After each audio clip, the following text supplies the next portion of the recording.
A lot of you guys want to get big, you want to get strong, you want to do all this, but you don't want to back squat full range of motion. We have to establish our accessories based off the weakness that we see in that athlete on day one, and then based off the goal of that day.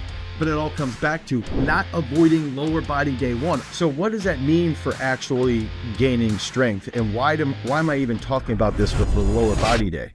Okay, so here's a big thing. We've got a bunch of weak athletes, right? Let's say you guys walk into the gym, and what I want to do is give you guys this presentation quick. After the presentation, then we can take all these questions and really try and help you guys trying to get more swole, right? So that's actually, Hugo just asked a question. Does working legs really stimulate growth hormone? And I want to talk about all of that stuff and what we can do, sort of, what we're looking at, and does it actually stimulate that? So why, right? First thing, bunch of kids walk in the gym here at Garage Strength. The first thing that they want to do, or even you guys, right? So you guys either want to be better at your sport, you want to be more explosive, you want to gain muscle mass, right? Or you just want to get swole. Like, you want to gain muscle mass, you want to lean out a little bit, you just want to look swole as, right? So all of those things factor into it. So again, let's just repeat this. You want to get better at your sport, you want to get more swole, you want to gain muscle mass, or more explosive. Okay, those are the main things that everybody wants to do. Lose weight might be the older population like myself. Okay, so how do we know who needs this? So any sport or any individual, even soccer, even distance running, and then of course power-based sports. So if we're looking at shot putters, discus throwers, football players, wrestlers, field sports would be football, field sports would also be lacrosse, okay? And then court sports. So court sports would be, if we were looking at basketball, if we're looking at, even badminton to a point, right? So all of those sports. And then general athletes. General athletes will also benefit tremendously from improving their leg strength day. So if we go through this, now we can recognize, all right, this is who benefits from that lower body day one. Okay, so you guys are starting to populate into the script here. I'm in here as well. So you can see I'm about to head into improving global innervation. And so now we can think about, what is global innervation? If you're not in the Google Doc, global innervation would be, I build muscle. Okay, so let's pretend I'm a young kid. I walk in the gym. I want to get stronger. One of the main ways that we make improvements with strength over time is increasing coordination. That means that our body's nervous system operates a little bit better, and it can control different muscles. So we have better intermuscular coordination. And now all of a sudden we can tighten up, and we have better co-contractions, and we understand that moving different muscles for specific joint ranges is really imperative for our stability and for our execution of these patterns. And so our innervation improves. So what does that mean for actually gaining strength? And why am I even talking about this with the lower body day? Okay, so if we do this lower body day one, and a lot of guys will come in, I don't really want to lift legs, but they want to increase their bench. I don't really want to lift legs, but they want to, they want to have bigger shoulders. The whole thing here is that if we're doing things that can increase muscle mass, and let's just go over quickly, we know that increasing muscle mass comes down to mechanical tension, metabolic stress, or muscular damage. So if we're working through long ranges of motion, when we work through long ranges of motion, that can lead to metabolic stress, that can lead to greater mechanical load, and it can also lead to muscular damage, which will in turn lead to greater muscle protein synthesis. Now, in turn, while we're doing those movements, our body becomes more aware of how to manage those different positions with load. So if we're doing a back squat or a front squat, now we have greater innervation. That helps us coordinate more effectively. And now if I'm doing a power snatch or a full snatch or a power clean or a one box clean or a front squat or a back squat or a single leg squat, if I'm doing a single leg squat and I'm in a unilateral position and I've got 300 pounds on my back, now all of a sudden that innervation, my brain is heightened. My muscle spindles are communicating to my brain to recruit more high threshold motor units and to recruit them all over my entire body. So now I understand how to recruit more effectively to make that movement more stable. So if I can use a snatch or a single leg squat to become more coordinated, to in essence become more athletic, that leads to greater innervation. So over time, a movement like a single leg squat or a power snatch will also transfer to better neural drive for a bench press, for a dumbbell bench press, because it's the same mechanisms, okay? It's the same way that our body is learning how to control those different positions. The same way that we learn how to control different positions in a single leg squat is going to be the same way that we learn how to control dumbbells in a dumbbell bench. That global innervation then leads to greater strength gains. If we have greater loads because of our coordination, okay, greater load here as we're doing a dumbbell bench, now that leads to greater muscle protein synthesis. So that's where that global innervation comes into play. So in parabolic periodization, which is our periodization model, okay, so the garage strength umbrella, right? We've got the garage strength umbrella here. Our training system of periodization is parabolic periodization. This is how we bring athletes through, bodybuilders, powerlifters, throwers, wrestlers, everybody like this. The most important day, okay, if somebody says to me, Dane, I can only train twice a week. I look at a 6-day training week, and I whittle it down to twice a week. 100%, no matter what, we're going to do day one as a leg day, power day, okay? Leg day on day one, sorry. That's the most important day of the week. That's going to set up for the rest of the week. That's going to set us up. That's going to lead to that improving strength and that transfer of training. Now, one of the things I want to talk about is inside of parabolic periodization, we have our phases. Exposure phase, comprehension phase. Those are going to be high volume. So when we're doing a technical coordination movement, okay, so we might do a power snatch and then we might do a back squat or a single leg squat, okay? So we have our technical coordination, then we have our absolute strength. During the exposure phase, during the comprehension phase, we're going to focus on strength movements, okay, strength development. Then as we transition into ascension phase or summit phase, now we're going to have those technical coordination movements, but we're also going to try and focus on power development. And then even more so is that day one is going to set up day two. And a lot of that comes back to there's a heightened level of muscle protein synthesis. There is some hormonal stimulation. There's greater mechanistic growth factor. That's going to help us with our gains. There's greater latent muscular innervation. That's going to help us during a bench press. All those things come into play. Without fail, my throwers here, okay, day one, day two, they'll smash lifts. And then by day three, they're a little bit more fatigued. They can take a day off after day three. And then day four, when we do our impulse day, they're going to light it up because they've recovered from day one. But day one and day two sort of piggyback each other. And that's why day one is most important for transfer of training. Now, when we're thinking about what goes into setting up that day, what goes first, typically, every athlete that walks in, the first thing that they're going to do is some type of technical coordination movement on day one. So 1 box clean, 1 box power clean, hang clean, or a hang snatch, power snatch. We're going to do one of those movements, okay? So one of those movements is going to be 1A. So 1A is technical coordination movements. We're trying to increase innervation. We're trying to increase that neural drive, especially during, no matter what. That's what's always going to happen. Then the next exercise will be an absolute strength movement. Then we'll follow that up with accessories, okay? Now, here's where we start to get a little nitty gritty. If I see someone has a pathetic squat, let's say they've been lifting with me for a while, and I've used this example on our Masters of Sport podcast. If you don't listen to Masters of Sport, I would recommend going over there because I use a lot of examples of how we train our athletes there.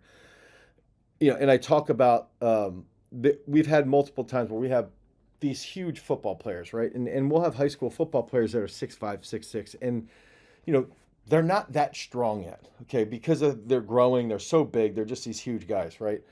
So one of those things that we'll do is if we have someone who is bigger and after about 12 to 16 weeks of training, I notice that their squats aren't that good, we'll spend 4 to 8 weeks as that first exercise is actually going to be focusing on increasing their squat strength. So that's where we'll get a little bit unique, where we'll actually squat first if we see that there's some type of lagging part based off front squat, back squat, and where they're doing with their pulse. Now, the other thing is if we get into this area where we might be short on training time. Okay, so let's say theoretically someone comes in the gym and they're going, hey, Dane, I've only got 40 minutes. Or if I have an athlete who's traveling overseas, actually right now we've got the best American canoeer since 2012, Okay, Ian Ross. He's training here. We've been working with him for almost 2 years now, and Ian's here for the week just doing a training camp, right? Ian's going to go over to Germany, and he's going to do training camp over in Germany after this, and he might only train for 40 minutes, 4 days a week over there. So what are we going to do if we're short on time? If Ian's short on time, we're going to look at how do we best transfer into the boat. There's a lot of crazy hip movement in the canoe. He's got to be extremely strong through his hips. He's got to be extremely explosive. He's got to hip extend and hip flex very, very quickly. That's a really, really hard technique to learn, but it's the same technique that someone might do when they're getting out of a jump cut, and where they might hit a jump, cut on the hip flexion, and then hip extend again. So we're going to use a heavier, if we're short on time, we want to use something that has a heavier load. Remember, we're looking back at it, global innervation, but we're also looking at mechanical tension. We're also looking at muscular damage possibly, or metabolic stress. In the case of transfer of training, what's going to be the best for global innervation for that sport? And the second thing is, what type of mechanical tension can we create? So for short on time, instead of doing a snatch, we're going to do like a power clean or a full clean or a one box clean. And then we might only do a one box clean, and then we're going to do single leg squats, and that might be the workout. And if you go in and you do this for 6 to 8 weeks, and you're just still training twice a week, you're still going to make gains. You're still going to make strength gains through the legs. And in turn, when you get back onto a normal training schedule where you can work out 3, 4, 5 days a week because you've been doing the lower body day one, well, guess what? You're still going to maintain those crazy levels of strength. So that takes us into the nitty gritty where we're just rehashing this, okay? We've got to look at what's the training time and then what is going to transfer best. So what might transfer best to a sport like tennis would be a snatch or power snatch, a 2-box snatch. Versus football, if I'm an offensive lineman, it's probably going to be better for me to clean. If I'm a D-back, it's probably going to be better for me to snatch and do single leg squats. If I'm an offensive lineman, it's probably going to be better if I do cleans and front squats. Okay, because the load that I'm going to be taking when I'm bringing on an opposing defensive lineman is going to be pretty substantial. So we've got to think about that carryover and what we're going to look at. And then that's how we set that entire day up. And then on top of that, we want to look at what's the hormonal response going to be. Is testosterone going to increase? Is growth hormone going to increase? Are they going to sleep quite a bit, or are they feeling overtrained and they might not have the best night of sleep? We got to be aware of that. Those are some big factors in what that day one training can do to long-term recovery. Okay, and then after we analyze the sleep that might happen, the hormonal response that should be happening, and then on top of that, that's going to bring us into the nutritional aspect. Nutritionally, we want to make sure that our athletes are eating big. Okay, they're getting plenty of carbs, protein, lots of high, meat, eating plenty of meat and all that stuff, and then carbs 1 hour beforehand that are faster acting. So you could have an apple or orange. Maybe applesauce, something like that with faster acting carbs about an hour out. And then you want to focus on the big goals for that day. I want to push those technical coordination movements. I want to make sure that I'm increasing my strength based off of those squats that we're executing. And then make sure that you're sleeping really well. But then also going back to the goals, we want to look at those accessories and set up those accessories based off the goal of the day. If we're looking to gain a lot of strength during the exposure and comprehension phase, then we have to set up the accessories to promote more strength gains. That means maybe pushing heavy reverse hypers. Okay, that might mean pushing, if we're weak in a unilateral position, heavy walking lunges.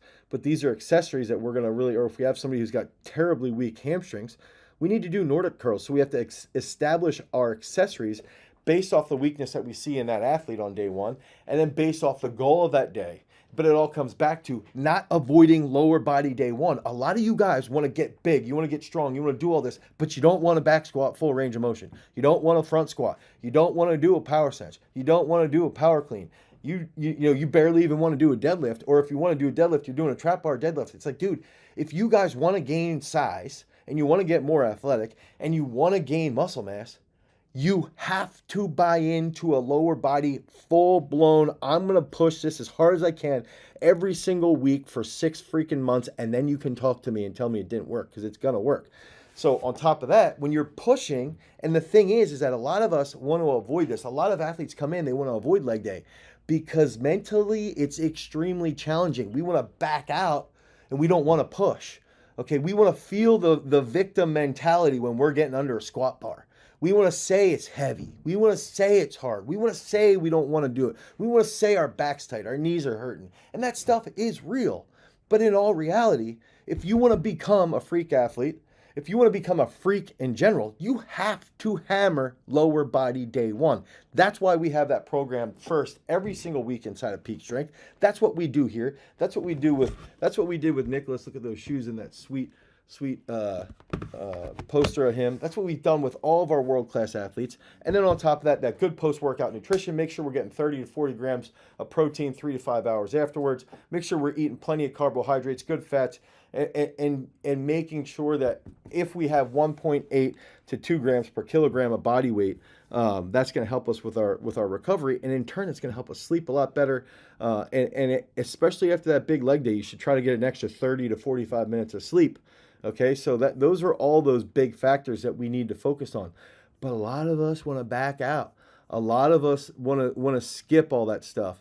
A lot of us don't want to do the work that means we're grinding. Okay, and that's where I'm going to call everybody out on. If you want to be a freak, if you want to be stronger, if you want to do it, you've got to get under the bar. You've got to lift heavy on day one. You've got to push those cleans and be as explosive as you possibly can.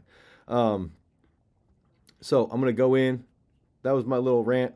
Let me know what you guys think about that. I see Lorenz Billups.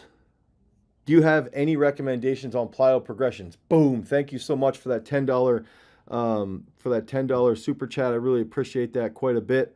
The big thing I would say here is that for plyometric progressions, the way we set up, typically the way we would set up something like a athlete day in Peak Strength and what we do inside of our programming on site is I like to look at it like if we do a plyo progression almost like a warm-up, but through the whole workout. So if we were like, all right, let's warm up properly, we do the PVC pipe stuff, we do some easy jumps. So maybe you do a very easy unilateral jump. That could even just be simple single leg hops over lines. Okay, that could be mini hurdle hops with single leg. Then you can do easy box jumps to like a 12-inch box. Nice and easy. Land stiff-legged. Okay, nice and easy. Then the next pairing of exercises might be, okay, now we're going to do jump lunges, pause in the split. Boom, boom. Pause in the split and stick it. It's an easier movement, but it's still an exercise that's pretty simple to execute. Okay, so the unilateral movement might be that pause jump lunge. The bilateral movement might be, let's just say, an easy stair jump or double leg bound, nice and easy, nothing crazy, but a little bit more intense than that first box jump. And then the last progression would be, all right, let's do single leg bounds for distance. Okay, single leg bounds for distance. Boom, boom, boom, as far as we can cover. And then we're going to superset that with bilateral jumps like hurdle hops or stair jumps with dumbbells, something that is much more intense. So what I like to do with those plyo progressions, Lorenz, is like build into it, do a unilateral, do a bilateral, and that might change depending on the sport. If a sport's predominantly unilateral, we're going to change that. If the sport's predominantly bilateral, we're going to do more bilateral work. But in all reality, the progression comes back to slowly building into it so that the second or the third pairing is really where we see a lot of that super, super, super intense work. So I hope that helps with that question, because I think it's a great question. First of all, I also think it's one of those things that it is important for overall recovery. And I guess one thing, Jason, we probably could have asked is we should probably be emailing that YouTube Live link out there. I don't know how we could capture everybody's emails here so you guys can get the YouTube Live script so you can see what script I'm following. What's up, guys? Our podcast and our channel are sponsored by our own strength training app, Peak Strength. The entire focus of Peak Strength is to provide you guys with the absolute best sports performance app that you could ever imagine. We build out the programs on the back end. We take in all of these different decisions that we learned here on site at Garage Strength so that we can then apply it to you so you can improve your training. So if you guys want to improve your overall sports performance, head over to peakstrength.app, the Google Play Store or the Apple iOS Store. Download Peak Strength. You'll get a free week of training, and then you can start getting on those gains, get those reps done so that you can become a champion. Now, let's get back to the video.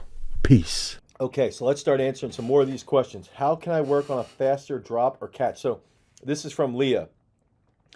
This is a great question because I think a lot of us ignore, a lot of coaches ignore hip extension, hip flexion, and it's boom, boom. And it's ironic because Ian's here, the canoeer that I was mentioning, right? So Ian was talking about hip extension, hip flexion, and how quickly it has to happen. And if you watch, yo, Jake, if you watch, do you have that top video of Nicholas from the Rose Bowl? I want to show them like the cuts. If you watch a weightlifter, when they finish, they're extended, and then their hips have to go back quickly. This is a really, really hard skill. Okay, and so Leah's asking, I'm building leg strength with squats, back and front squats, clean snatch pulls. However, I struggle with speed in general. Thanks, Jakey. So Jake recorded, and I want to show you guys this. I hope you can see it. He recorded this off of, this is, number 10's Nicholas. So Nick trained with us in 6th grade. And this is him right here, right? Okay. Number 10. Now, what I want you to do is watch, right? Plant. Okay, he's got hip flexion really hard on that left leg. And then he extends right out of that quickly. So it's a hip flexion. And he's hitting a jump cut right here. He plants that left again. Now he's got hip flexion on that right foot, right leg. Plants again, hip extends. And so now he's going to plant here. And so what we were looking at is this is like here, he's almost hitting like a Cossack squat or a single leg position, cuts out of that. It's like a Cossack squat here, drives to the side from his left glute, but he's hip flexing. Look at the left flex, left extension, okay?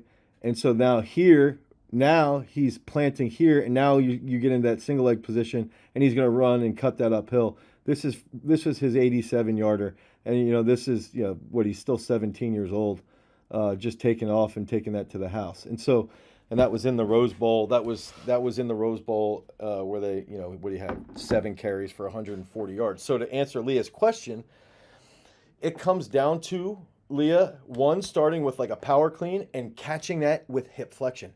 Extend, flex, okay? Then even doing a hang clean. Hang cleans are really good at feeling the load on the hamstrings, and then you extend and flex. And so a high hang power clean with the butt back. Think about pushing your butt back. And the one thing I like to use as a cue is when we squat, we want to push the knees forward and the butt goes back. Think about ropes pulling the knees, ropes pulling the hips. If we squat that way, knees forward, hips back, knees forward, hips back together, we want to feel that when we catch. Okay, and that's the same feeling we want to have when we jump. Jake, you can get your phone when you jump off of a box. That's the same feeling that you want to get when we're doing those plyometric progressions. You can do that with the snatch balance. That helps you teach those hips catching pretty rapidly. But it's also just high volume, high body of work that you've got to keep hammering those hangs. And a high hang power snatch really, really helps teach that flexion and that catch position. Yeah. Let's see here. What do I have to do to keep my speed but gain muscle mass? Here's a great one. Great question, that one guy.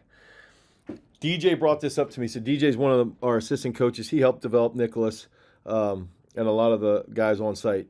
He's probably he's clean 270 kilos. He's a total freak, right? So one of the things that he brought up, Paul, we're going to try and come out with some shirts like that for our own brand that we would wear, that I would wear, that you guys, that we're going to do releases, like limited releases. I wonder what you guys think about that. Do you think that would be cool if we had like music-based garage strength shirts? But yeah, solidarity. Yeah, that video is sick from the top. So DJ brought up the question from that one guy. What can we do to make sure we're getting faster, but also gain muscle mass? And I think that this is like this thought process is that everybody has this seed planted in their head that like muscle mass equals Ronnie Coleman.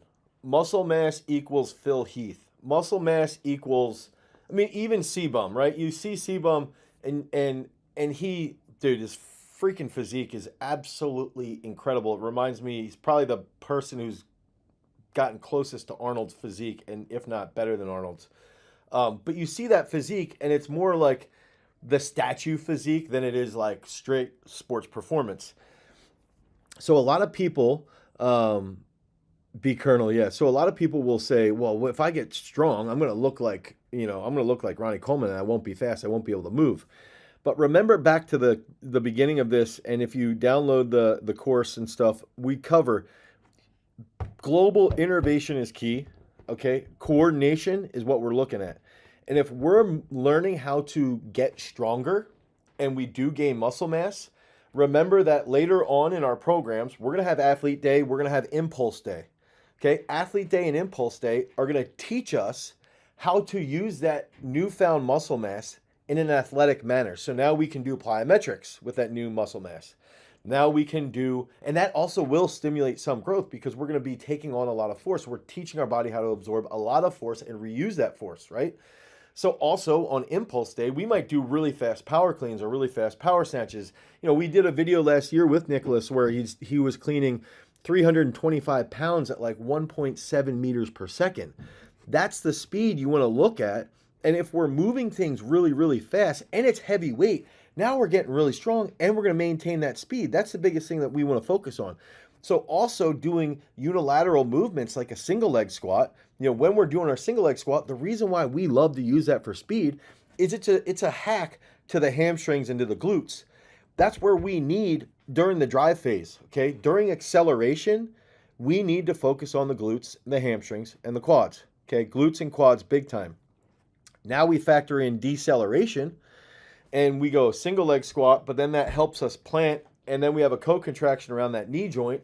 That newfound muscle mass is more coordinated, and it helps us get out of that cut. And then because we've been training lower body day one properly, now, because we did power snatches, and then we did single leg squats, and then we did accessories like a Nordic hamstring or a reverse hyper or a glute ham or a sprinter glute ham or a hamstring or a sliding hamstring, all a Cossack squat with a slosh bag with a hydro weight, all of a sudden, all of these crazy exercises start to make sense as to why we're doing them.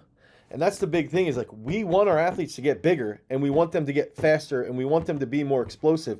And one of the things I want to bring up, we were at a biomechanics lab this past weekend, okay, last weekend.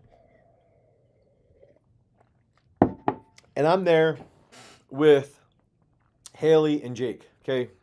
Jake I got Jake's cell phone here. I should probably come get it, Jake. So we're there with Haley and Jake, right?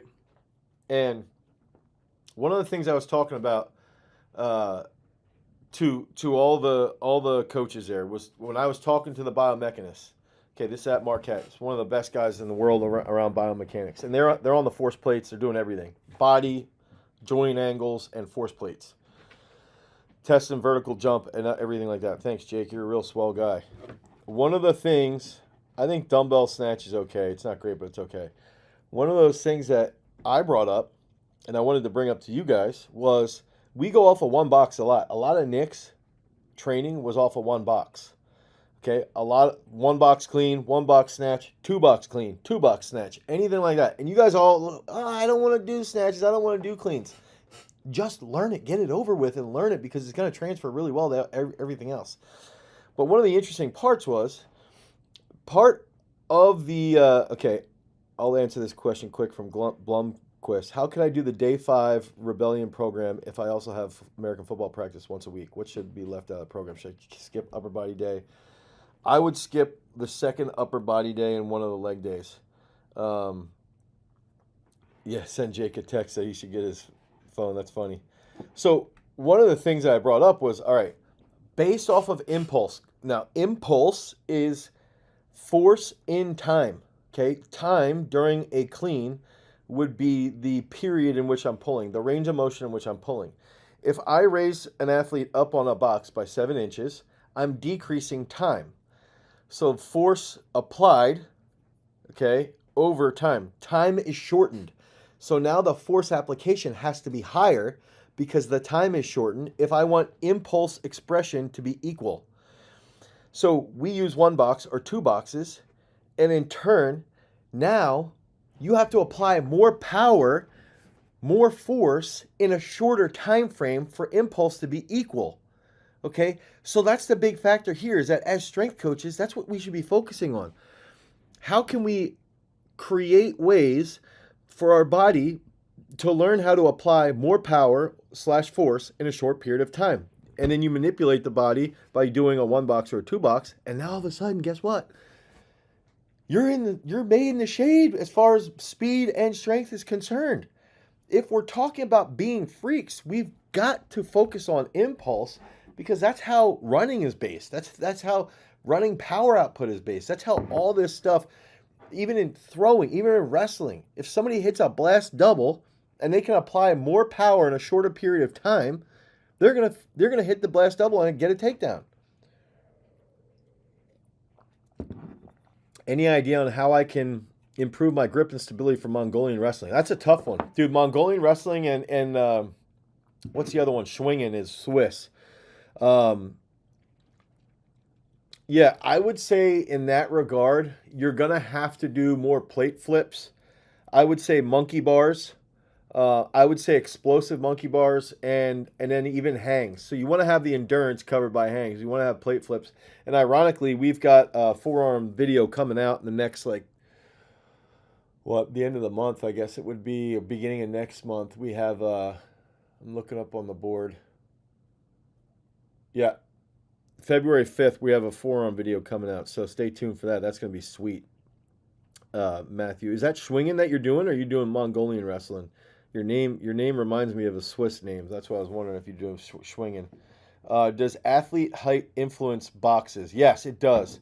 It can have a negative impact on some heights, because it's a little weird as far as pulling off a 1 box. If you're, if you're super, super tall, it's going to be a lot better to pull off a 2. Best exercise for a track cyclist, I think, is still going to be a 2 or 3 box clean. 2 or 3 box power clean. Absolutely. So Matthew's doing both Schwingen and Mongolian. Yeah. So I would say the grip ones that I sent you would be the most important. Solidarity, I've been doing some of those kettlebell. Yeah.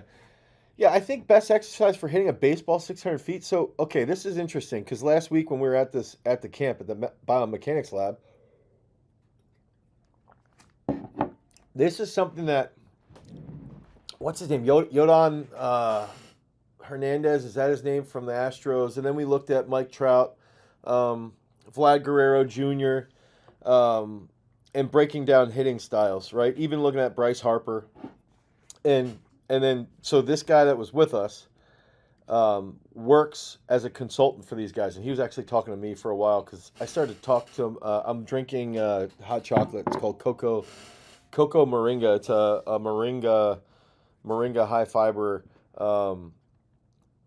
thing. Hey, R2, I had said leave out one of the if you would leave out one of the upper body days and one of the leg days, that's what I would do, R2. I am drinking Cocoa Moringa. It's a chocolate form of moringa. Now, going back to baseball and that 600-foot homer, okay? When we're looking at baseball players, impulse is a huge factor, okay? When are we establishing the counter movement? So if you watch Vlad Guerrero, he's almost establishing that counter movement as the pitcher's pulling the ball out of the glove, okay? So he starts his counter movement there. That's going to light up his hips. The whole goal in baseball really is achieving the most optimal stretch shortening cycle. So the entire goal as a baseball batter is to pick up where the slot is and to create the best let me rephrase this, is to pick up the slot of where that baseball will be, okay, release, and that's going to help you predict what is coming, and then create the best stretch shortening cycle from your left hip if you're a right-handed batter, or your right hip if you're a left-handed batter, into your hands. So if you watch, Vlad Guerrero Jr., as he takes that counter movement, his hands stay in the same spot, but his hip level is changing. Okay, so that's creating this crazy stretch shortening cycle so that he can make these calculations based off of where the slot is going to be, dependent upon that pitcher and what that pitcher's tendencies are, so that he can predict within reason what pitch is going to be coming at him. Okay, so then that brings us to the next point of baseball batters. Are they a puller? Okay, so if I'm batting right-handed, am I pulling or am I pushing? Okay, one of those two things will be happening. I'm going to be 60 to 75% more likely to be a pusher or a puller or a pusher. Like one of those, I would, so to rephrase that, if I have 75%, if I'm a puller, 75% of the energy is coming from my left arm. If I'm right-handed, 25% is coming from my push arm, my right hand. Okay, so that's the next thing that we have to identify. And if we're a pusher, if I'm batting left-handed and I push more with my left hand, okay, if I push more, my hip will stay down and my left leg will rotate more if I'm left-handed. Okay, it'll rotate more and it won't bail out. Okay, if I'm a puller, that back hip will actually bail out and I'll get more force going into my front leg, and my front leg will hold that a little bit more.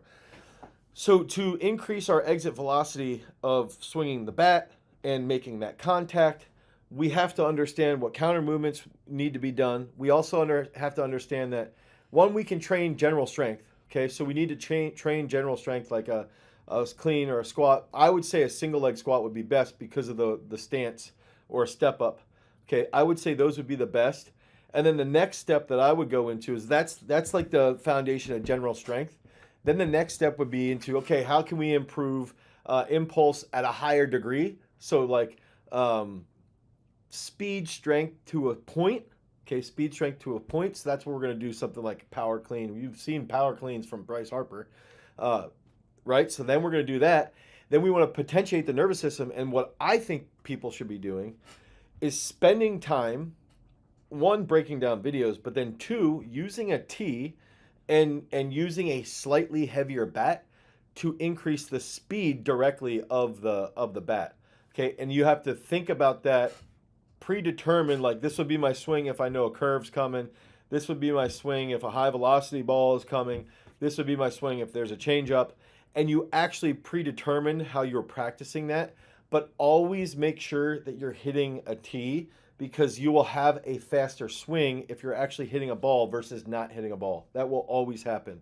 And even to the point where I know Vlad Guerrero grew up hitting bottle caps. His dad would throw bottle caps at him and he would fake which hand he was throwing from.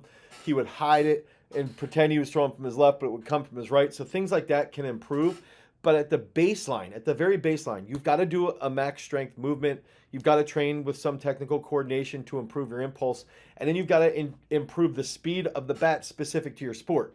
So there's that skilled strength, then there's the speed strength, and then there's the general strength. That's the biggest thing that we do in parabolic periodization. That's what we're going to be releasing to you guys in our new book coming out in March. It's breaking that stuff down, and we're going to go even deeper into that later in this year based off of how we're playing everything out. But it goes, that's the fundamentals of it. General strength, okay, general strength, speed strength, skilled strength. And then you've got to train all of those and identify where is that athlete weak. You know, watching Vlad Guerrero or Mike Trout, these are the best hitters, like technique-wise, ever. But watch Barry Bonds in the mid-90s, right? Absolutely, clearly the best technique with swinging. And it comes back to those key factors from a skill strength. I would listen to a batting coach, but it's setting that counter movement, making sure the bat is in line with the spine. If the bat is in line with the spine, then you're going to get a good stretch shortening cycle. Okay, you get a good stretch shortening cycle, then determining the slot of the arm.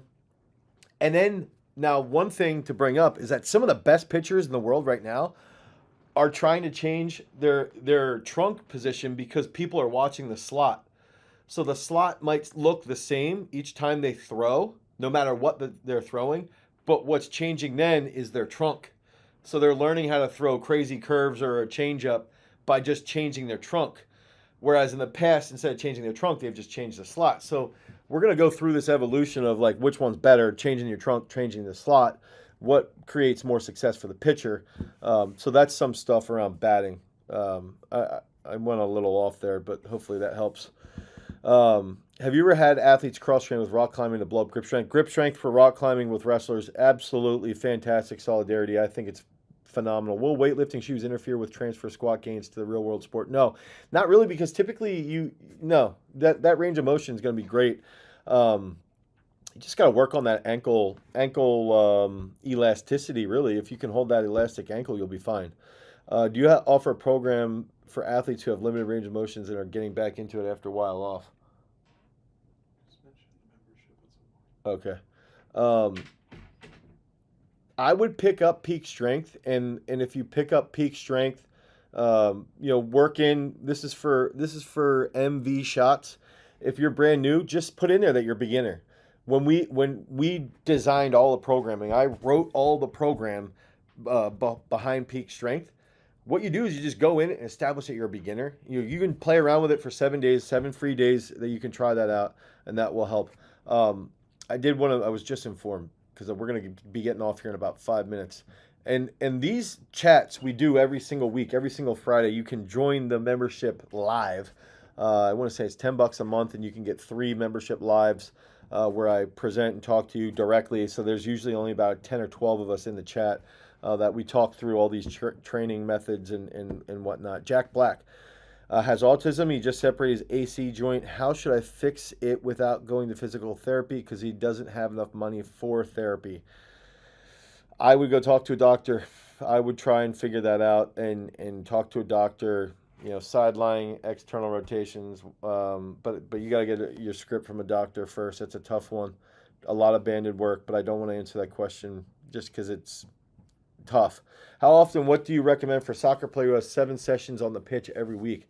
Is that 7 sessions meaning you might have 4 days of training and you do 3 of those days that you do 2 a days? I still think you could train 2 or 3 days a week. You could do an athlete day, an upper body day, and a leg day. That's what I would do. Inspire Bite is very skinny and weak, and he's exercising, but he's not gaining mass. So Inspire Bite, what I would do is try and squat 4 days a week.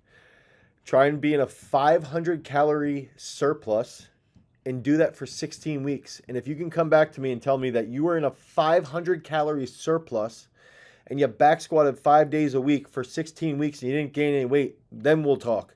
But you've got to do that. You have to be in a 500 calorie surplus 16 weeks squatting regularly. That's how you're going to gain that mass. Can honey really boost your performance when taking it before a workout? I think it can, as a fast-acting carb. It can at least help you feel well. Colin DeLong, do we have videos about wrestling strength? Come on, Colin, we got more wrestling videos than anybody else on YouTube. We got about 40 of them. And that's not a lie. Go to our YouTube channel and click on the wrestling playlist. We've got tons and tons of wrestling content. Long term, do you consider the overhead press beneficial or detrimental? I believe it's beneficial. Now, I do believe you have to be doing dumbbell external rotations. You should be doing Ys on an incline. You should be doing band pull apart, stuff like that. Lots of pulling movements. Inspire, I think you can crush this. Matthew saying he got into this because of the wrestling strength training videos. Yeah, thank you for that shout out there, Matthew. How many squats 4 days a week? Inspire, what I would do is I would do day 1, 5 doubles, and then 2 sets of 5. Day 2, 4 sets of 5 at 70%. Day 3, 6 sets of 3, and they're unbroken reps. 1, 2, 3. Okay, and that could be at like 65%. Day 4, work to a rep max. So a 5 rep max, a 7 rep max, a 9 rep max, and then you do 4 drop sets at 3 reps, 10 kilos below that, what you would hit. Do I need a freshly shaved dome to set some squat PRs? I actually shaved this morning, but my pit bull's starting to struggle. Yeah, I shaved the dome. So I don't know. My squat's not that high right now. This is another question. Do you guys know what the pig squat workout is? One of those comments was that we should get on that pig squat workout and we should do we should test that for me. Who's the funniest athlete and coach at GS? I mean, I would say 100% me. No, I'm just kidding. Who's the funniest athlete? We have a guy named Ivan who's very amusing. I would say pig squat workout is wild. Andrew, should I try it? Ivan to me is very entertaining because he knows how to lay low and then all of a sudden just says something. Yeah, Most of the time, though, that would also go like our football guys. They're just crazy. Football guys are crazy. Okay. My friend is asking if calisthenics is better than weightlifting for wrestling. I don't think one's better than the other. That'd be like asking, if bananas are better than apples. Like they're both good, right? So it's like I would, let's say you only have 30 minutes. Why not go in and do 5 sets of 3 hang cleans and then do 30 reps of pistol squats on each leg and 15 3 sets of 15 clap push-ups. That would be a great workout. Absolutely fantastic workout. Mixing lifting and conjugate, you could try that. I think it would be fine. Of course, peak strength is going to be better, though. What's the most important leg workout movement for running backs to gain that speed and agility? I think single leg squats. I think it comes back to single leg squats, high hang, 2 box cleans. Those are all the best. And lots of jumps. Remember that. Lots of jumps. Will you make videos about strength training for traditional martial arts? We've made quite a bit on MMA, boxing, BJJ. I would check out those videos, and we also have. Don't forget our other channel, Peak Strength. So Peak Strength has quite a bit. We actually filmed yesterday. What do you guys think about this video? We filmed this yesterday. It's coming out soon. We filmed best ab exercises to take a punch, and that's going to be on the Peak Strength channel. So right now, check this out. Garage Strength Weightlifting is a new channel. We got 2 videos live on Garage Strength Weightlifting. So that channel is going to solely be devoted to Olympic weightlifting. Then we have Peak Strength where we go a little bit more into the nitty gritty. And then we got Garage Strength. So those are the way we're trying to subscribe all that. And just stay tuned to all that stuff. I think that ab exercise to take a punch is going to be a killer video. And our video going out on Sunday is going to be, yesterday's video, warm up for maximum muscle.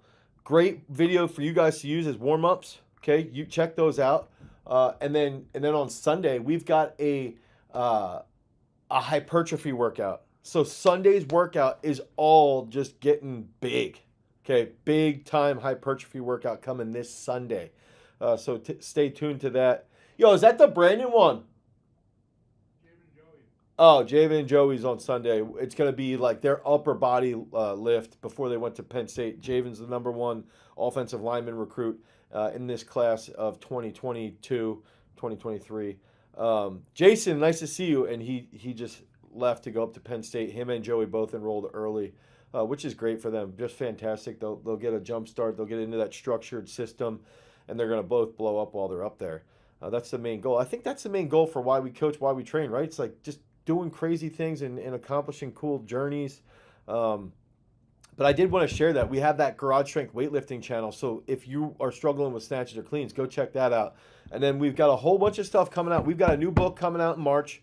And Trevor might not want me saying this, but we're going to have our coaches summit. We will have our coaches summit in June here. So that's a long ways off, but put that on your calendar. Just be ready. Pay attention because people are going to be able to come in. You're going to be able to learn directly from us. We're going to do an event here, in-person learning.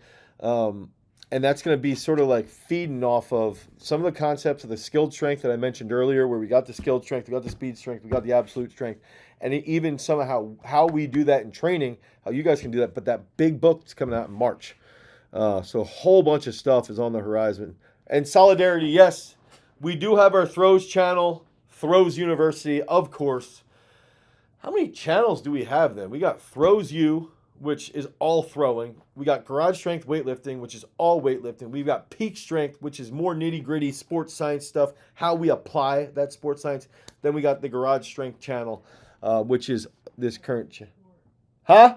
Oh my gosh. And we got Masters of Sport. We got 5 channels. Masters of Sport is our podcast channel. And that's the big one that we're trying to work through right now is with the Masters of Sport, it's our podcast. And we're trying to talk through education on it, but having fun. So like not being too stale, but also not clowning around too much so that we can have applied strength training and then talk about scenarios that we're testing, examples and experiments that we're testing on our athletes, how you guys can take these things. So Masters of Sport is our podcast channel. So if you guys have any thing that you want us to talk about, go to Masters of Sport. Make sure you subscribe to the Masters of Sport podcast.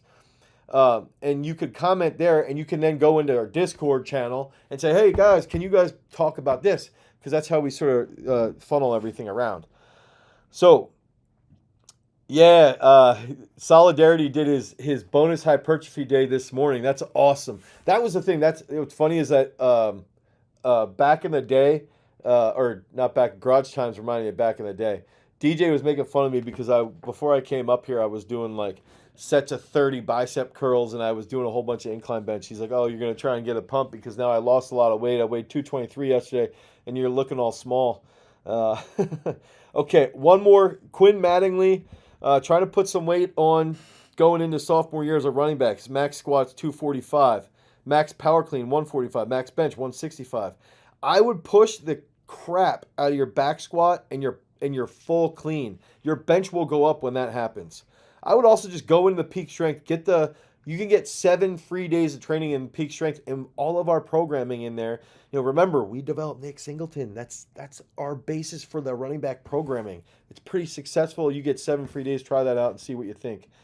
I cannot do a backflip. My son, Lincoln, and Sanderson, both of my kids, my older 2, can do backflips, but not me, sadly. I always like PVC pipes too, walking on them.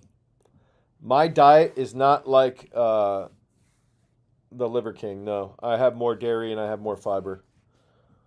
Does anybody else have any more questions? This is part of my diet right here. See this kimchi? I had kimchi.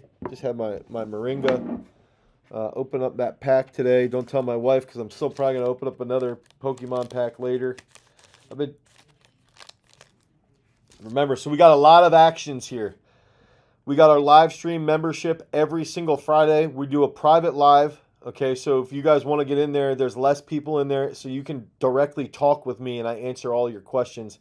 And we'll do, that live. You notice how if you can download the script that we had, but I'll give you homework and all that stuff. And then so you can join the live. Make sure you join the Discord. Make sure you follow Master of Sport Podcast. That's where you guys we can interact, get a lot of information, get a lot of knowledge of what you guys want to do, and then we can get make sure you check out our Peak Strength channel and our brand new Garage Strength weightlifting channel. And then, as always, remember all of these ideas and the training and everything that we're doing on site here. First and foremost is my most important. Oh my gosh, I've got gum on my freaking journal, dude. Are you kidding me right now? I'm so pissed. I have gum right here. First and foremost is that I was just looking. Solidarity said my youngest children are slacking. They can't do a backflip, but they're in gymnastics, so they're learning how to do a backflip. First and foremost is that my main focus is a coach, and right now the weightlifters are warming up. I've got to get down, coach them, get everybody ready for the next big competition so that we can keep taking these ideas, experimenting with these ideas, work towards a better program, and keep improving peak strength so that you guys who aren't here on site, you freaks, are out there wherever you are, and you can have direct access to all the stuff that we're doing here on site. Head over to peakstrength.app. Until next time, peace. Got to define what is stupid strong. And I think outside of seeing someone in the gym and they're just repping out 315 for dozens of reps, right? That's going to be stupid strong. I also think when you see a dude walking down the street and you've just got that eye test where like, that dude has no neck.